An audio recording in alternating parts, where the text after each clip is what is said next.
So you don't want to have any variation on the number of stitches you have. Something funky happened here. I don't know what that is.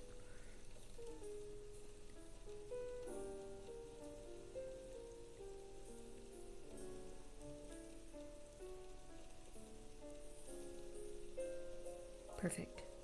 Perfect, perfect, perfect.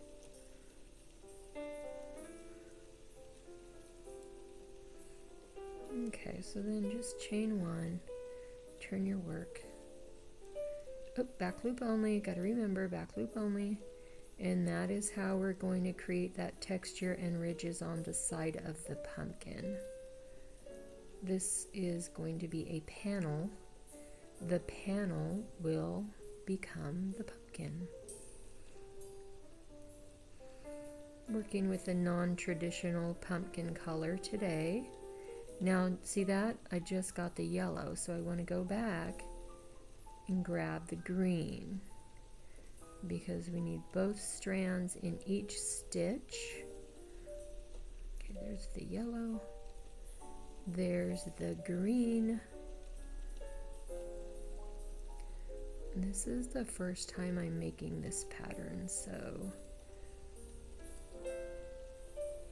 want to do my best to do it correctly so that I can validate if it's something I want to make again. Ideally, I would just use one strand. It would be a lot faster, but I wanted to try out this green. The green is too lightweight, so I needed to pair it with another strand. Probably best case scenario would have been to pair the lighter weight green with another lightweight, but most of my other lightweights are pastels. So don't know that that would work out well.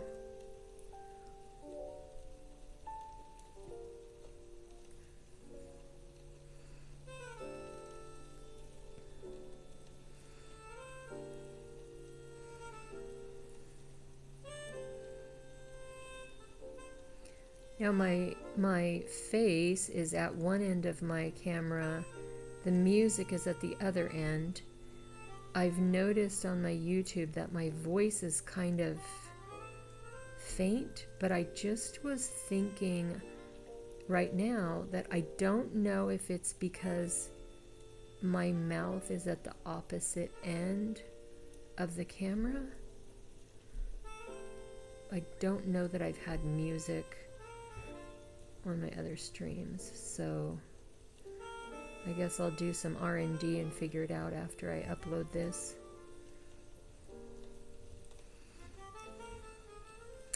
So you are getting the behind the scenes research, development, analysis, and testing to come to perfection. Haha. So I just turned my work and now I'm doing again back loop only. Probably should have it in the screen so you can see it, huh?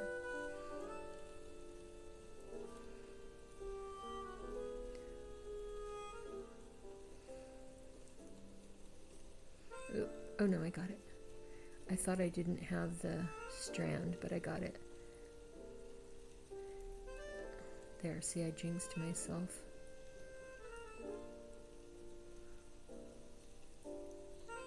There we go.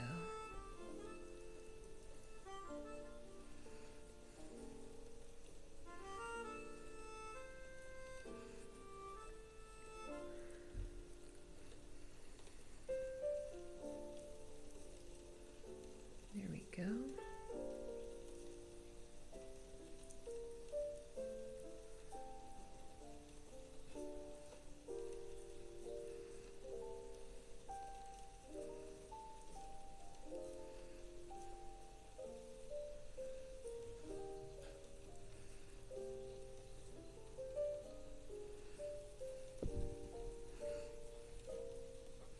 Trying to see how I can get comfortable, have you guys seeing this clearly.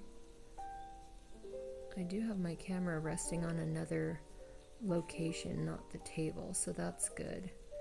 Sometimes if the camera is on the table and I rest my arm on the table, then the camera jiggles. So you can see how the panel is coming along. When I get to the end of this row, I'll show you.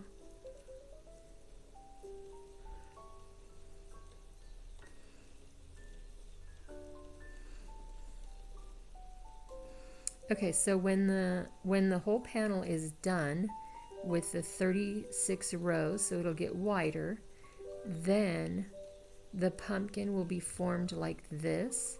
So you can see it has that texture, front loop or back loop only. But then when you turn the work, then it flips so that it's a little bit different on front and back.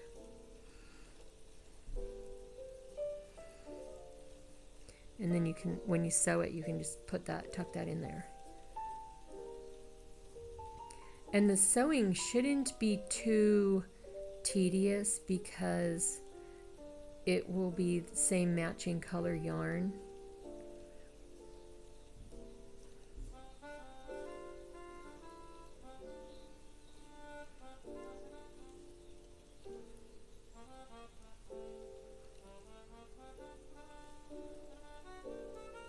And then again, when I'm doing back loop only, you see the stitch has two parts, the front loop and the back loop. So I'm only going into the back loop. And then that's how you get that raised texture rather than just a smooth flat panel.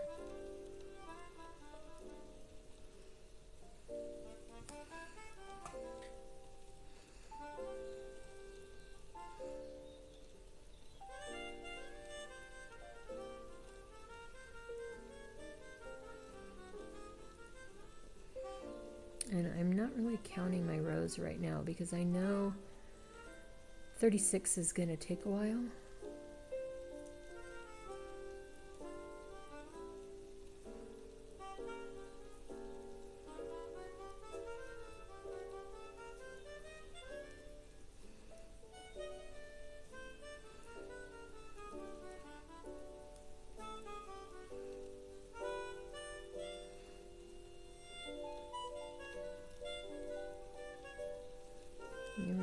Get both strands.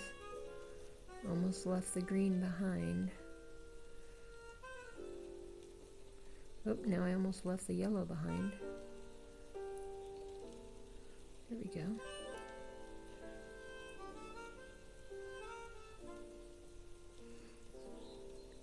Now see how that kind of pulled a little bit? Don't worry about that too much. If you're trying to do this pattern, as you go along, it'll even back out. And if it doesn't, you can always just kind of straighten it later.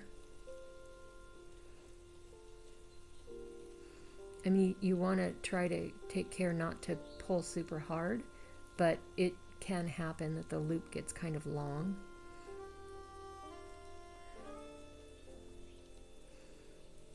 So see, by the time you're to the end of the row, it's all flat. Man, that looks good. Don't rush through your project so much that you don't take time to praise yourself along the way. Give yourself more confidence. Be proud of your work.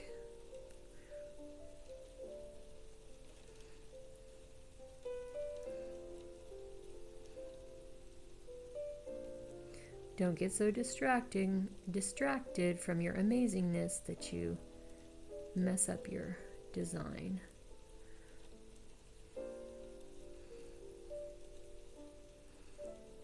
My goodness, this green does not want to go along today. Get in there. There we go.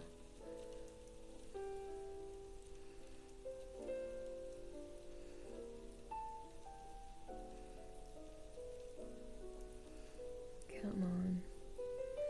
There we go.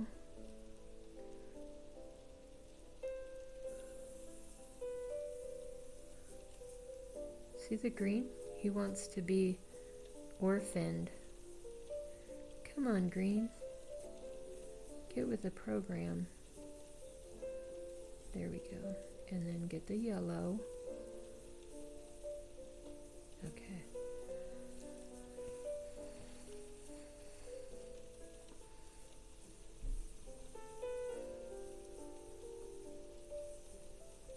my goodness, green.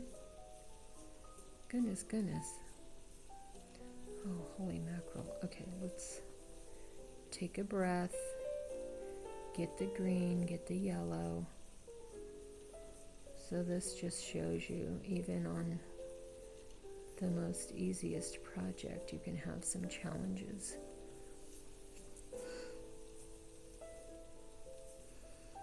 No worries, just get your yarn strands and keep on going. Now, I mentioned earlier I probably would have an easier time if I had chosen a bigger hook, but then the pumpkin will be bigger than I wanted it to be. And why do I say a bigger hook might have been easier? Because the space where the yarn rests would be bigger, so it could hold these two strands in there easier. When it's smaller, they have more likelihood or tendency to slip out.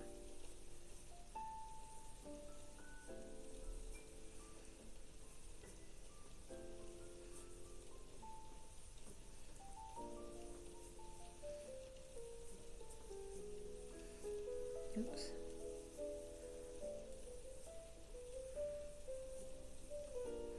When I get to the end, well, I don't even need to count. I'm nowhere near 36.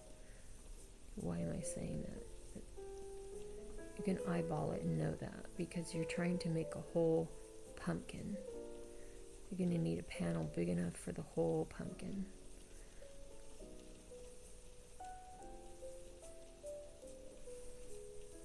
So chain one, turn your work. Then you can see how the panel is coming along. So the panel is going horizontal, but when we make the pumpkin, it will be going vertical.